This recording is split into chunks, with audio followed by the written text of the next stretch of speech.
বিষয়টা যখন ইতিহাস, তখন পড়তে বসলে সবই ইতিহাস হয়ে যায়। অসংখ্য সাল মুখস্থ করা, 3-4 পেজের বড় বড় প্রশ্ন মুখস্থ করা, পরীক্ষা আসলে এক অদ্ভুত ভয় জন্মে নেয় মনে। যারা সারা বছর পড়াশোনা করেছো তাদের কাছে খুব একটা কঠিন নয়, কিন্তু যাদের পড়া এখনও কমপ্লিট হয়নি, আজকের ভিডিওটা বিশেষ করে তাদের জন্য। হাতে গোনা মাত্র কয়েকটি প্রশ্ন দেব, যেই প্রশ্নগুলো এই বছর পরীক্ষায় অবশ্যই আসবে। তাই প্রত্যেকের কাছে একটি রিকোয়েস্ট, কেউ ভিডিওটি স্কিপ করবে না, প্রথম থেকে শেষ পর্যন্ত দেখো। আর ভালো লাগলে অবশ্যই বন্ধুদের মধ্যে শেয়ার করে দাও।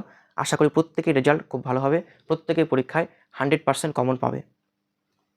প্রথমে বলে রাখি, তোমাদের বইতে মোট অধ্যায় আছে 8টি, যে 8টি অধ্যায় থেকে 8টি প্রশ্ন হবে। 8টি অধ্যায় আছে 8টি, প্রত্যেকটি অধ্যায় থেকে একটি অথবা দুটি করে প্রশ্ন থাকবে, মোট প্রশ্ন থাকবে 8টি। এই প্রশ্নগুলো দুটো ভাগে ভাগ করা থাকবে। এই প্রশ্নগুলো দুটি বিভাগে ভাগ করা থাকবে, ক বিভাগ আর থাকবে খ বিভাগ। ক বিভাগ থেকে থাকবে 4টি প্রশ্ন, খ থেকেও থাকবে 4টি প্রশ্ন। প্রত্যেকটি বিভাগ থেকে কমপক্ষে 2টি করে উত্তর দিতে হবে। অর্থাৎ ক বিভাগ থেকে 2টি উত্তর দিতে হবে, খ বিভাগ থেকে 2টি উত্তর দিতে হবে। আর একটি উত্তর তোমরা যে কোনো একটি বিভাগ থেকে দিতে পারো, হয়তো ক বিভাগ না হলে খ বিভাগ থেকে বাকি একটি প্রশ্নের উত্তর দেবে। মোট 5টি প্রশ্ন। এবার দেখে নেব বিভাগ ক থেকে কোন প্রশ্নগুলো বেশি গুরুত্বপূর্ণ আছে। 1-এর দাগে দেখো, জাদুঘর আর আধুনিক ইতিহাস লিখন পদ্ধতি, এই দুটো পড়লে এই দুটোর মধ্যে একটা পরীক্ষাতে চলে আসবে। আর 2 দাগের প্রশ্নের মধ্যে হবসন-লেনিন তত্ত্ব আর উপনিবেশবাদ, এই দুটোর মধ্যেও একটি প্রশ্ন পরীক্ষাতে আসবে এই বছর। আর 3 দাগের মধ্যে অনেকগুলো প্রশ্ন আছে, ক্যান্টন বাণিজ্য, ভূমি রাজস্ব ব্যবস্থা, রেলপথ, অবশিল্পায়ন। এখানে 4টি প্রশ্ন পড়তে হচ্ছে। এই 4টি প্রশ্ন পড়লে আমরা একটা প্রশ্ন পরীক্ষাতে কমন পাবো, অথবা এখান থেকে 2টো প্রশ্ন দিতে পারে। এরপরে 4 দাগে আছে চৌঠা মে আন্দোলন, ঈশ্বরচন্দ্র বিদ্যাসাগর। এখান থেকেও 2টো প্রশ্ন পড়লে আশা করা যায় একটি প্রশ্ন পরীক্ষাতে আসবে। সবথেকে বুদ্ধিমানের কাজ কী হবে, যেহেতু দেখো ক বিভাগ থেকে যে কোনো 2টি প্রশ্নের উত্তর লিখতে হবে, আর প্লাস একটি প্রশ্ন যে কোনো একটি বিভাগ থেকে, হয়তো ক বিভাগ থেকে না হলে খ বিভাগ থেকে লিখতে হবে। তো চেষ্টা করব এখান থেকে স্কিপ করার। কোনটা স্কিপ করার? এই যে 3 দাগের প্রশ্নটাকে স্কিপ করার চেষ্টা করব, কারণ এখানে আমাদেরকে 4টা প্রশ্ন পড়তে হচ্ছে। বুদ্ধিমানের কাজ কী হবে, 1-এর দাগের প্রশ্ন পড়বো অবশ্যই, যেহেতু এখানে 2টি প্রশ্ন পড়লে একটি প্রশ্ন পরীক্ষাতে কমন পাচ্ছি। 2 দাগের প্রশ্নও পড়বো, হবসন-লেনিন তত্ত্ব, উপনিবেশবাদ, এই 2টো প্রশ্ন পড়লে আরেকটা প্রশ্ন পরীক্ষাতে কমন পেয়ে যাচ্ছি। তো এখান থেকে যে 2টো প্রশ্ন লিখতে হবে সেই 2টো পেয়ে গেলাম।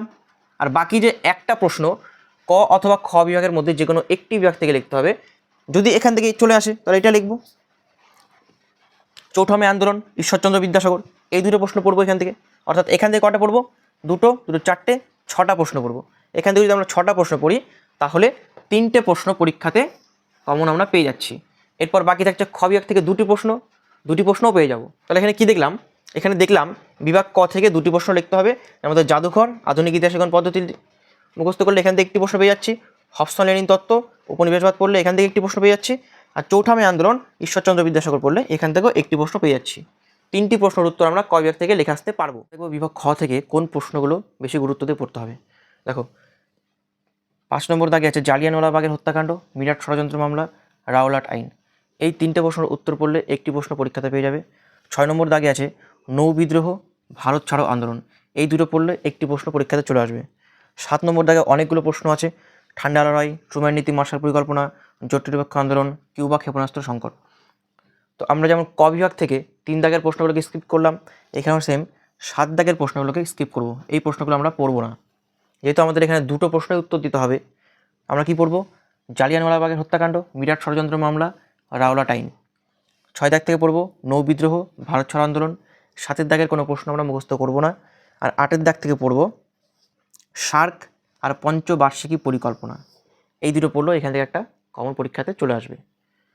তোমরা একটা কাজ করতে পারো, ক বিভাগ থেকে 2টো প্রশ্ন উত্তর লিখতে পারো, খ বিভাগ থেকে 3টে প্রশ্ন উত্তর লিখতে পারো, অথবা ক থেকে 3টে লিখতে পারো, খ থেকে 2টো লিখতে পারো, তোমাদের ইচ্ছা মতো। এবার আমি একে একে প্রত্যেকটি অধ্যায় থেকে গুরুত্বপূর্ণ প্রশ্নগুলো বলবো, তোমরা সবাই নোট ডাউন করে নাও।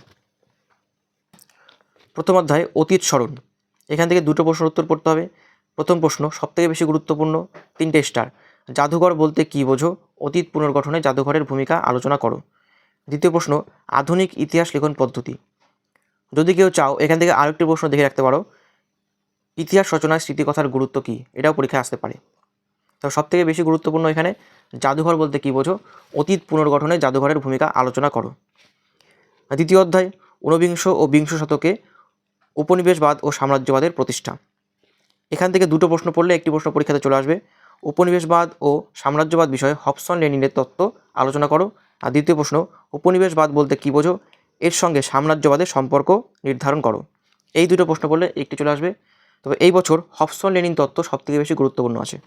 3 নম্বর অধ্যায় থেকে 4টি প্রশ্ন আছে। ক্যান্টন বাণিজ্যের মুখ্য বৈশিষ্ট্যগুলি কী ছিল, এই বাণিজ্যের অবসানের কারণগুলি কী, ভারতে অবশিল্পায়নের কারণগুলি কী ছিল, ভারতীয় অর্থনীতিতে এর প্রভাব, ব্রিটিশ ইস্ট ইন্ডিয়া কোম্পানির আমলে ভারতের ভূমি রাজস্ব ব্যবস্থা সংক্ষিপ্ত পরিচয় দাও। 4 নম্বর প্রশ্ন ভারতের রেলপথ প্রবর্তনের উদ্দেশ্য ও প্রভাব আলোচনা করো। আমি তোমাদের বলেছি এই 3 নম্বর অধ্যায় থেকে প্রশ্ন স্কিপ করো, যেহেতু এখানে বেশি প্রশ্ন পড়তে হচ্ছে। 1 আর 2 থেকে অবশ্যই পড়বে, যেহেতু এখানে কম প্রশ্ন পড়তে হচ্ছে। অধ্যায় 4 নম্বর অধ্যায় থেকে চীনের চৌঠা মে আন্দোলনের কারণগুলি বিশ্লেষণ করো, এই আন্দোলনের প্রভাব আলোচনা করো। দ্বিতীয় প্রশ্ন ঈশ্বরচন্দ্র বিদ্যাসাগরের শিক্ষা ও সমাজ সংস্কারের বিবরণ দাও। এখান থেকে 2টি প্রশ্ন পড়লে একটি প্রশ্ন পরীক্ষাতে চলে আসবে।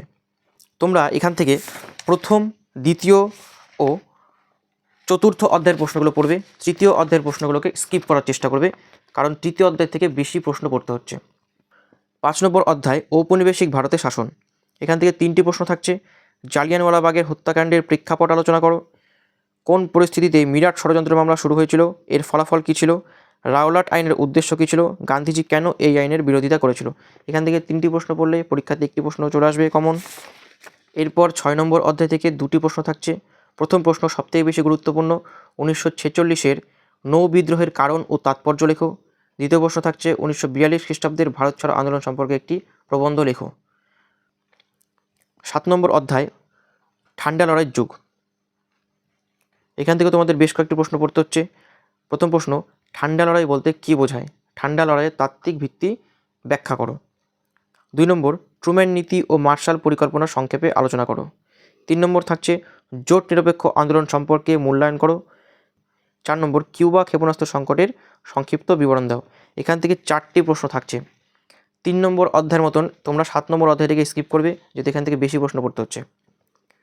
এরপরে 8ম অধ্যায় ঔপনিবেশিকরণ। এখান থেকে 2টি প্রশ্ন থাকছে। সার্ক কিভাবে গঠিত হয়েছিল, সার্কের উদ্দেশ্যগুলি কী ছিল। আর দ্বিতীয় প্রশ্ন থাকছে প্রথম 3টি পঞ্চবার্ষিকী পরিকল্পনা সম্পর্কে লেখো।